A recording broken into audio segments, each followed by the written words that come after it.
भाषा सिर्फ और सिर्फ जो असत और अनित्य है उस पर काम कर सकती है। इसको अच्छे से लिख लीजिए।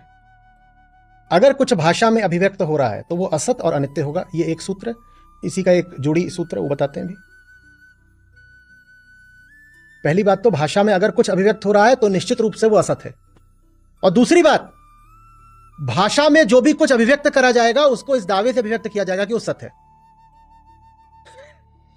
भाषा में अभिव्यक्त हो सकता है मात्र असत। असत माने जो मिथ्या है, प्रपंच है नहीं पर अपना कूद फान मचा के कह रहा है मैं हूं।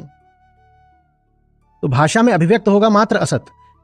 असत होगा अभिव्यक्त, और अभिव्यक्त होते ही चिल्ला के क्या बोलेगा, मैं तो सत हूं। तो भाषा के हत्थे जो भी चढ़ गया उसे असत होना ही पड़ेगा, लेकिन वो बोलेगा कि मैं सत्य हूं। भाषा के हत्थे जो कुछ भी चढ़ गया वो है असत, लेकिन बोलेगा कि मैं हूं सत्य। अब ये बात सांसारिक विषयों पर लागू होती है तो आप एकदम अच्छे समझ गए होंगे। अब सुनिए खतरनाक बात, भाषा कहां चूकती है? जो पराभौतिक है, जो सत्य है, जो भाषातीत है, उस पर भी अपने हाथ रखने से।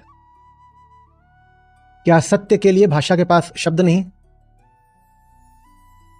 क्या बोध और मौन के लिए भाषा के पास शब्द नहीं? क्या आत्मा के लिए भाषा के पास शब्द नहीं? अब लिखिए जरा, और मैं पूछूंगा कि ये जो तीन बातें हैं इनको आप जोड़ेंगे तो क्या निकल के आएगा। लिखिए, आत्मा के लिए भी भाषा के पास शब्द है।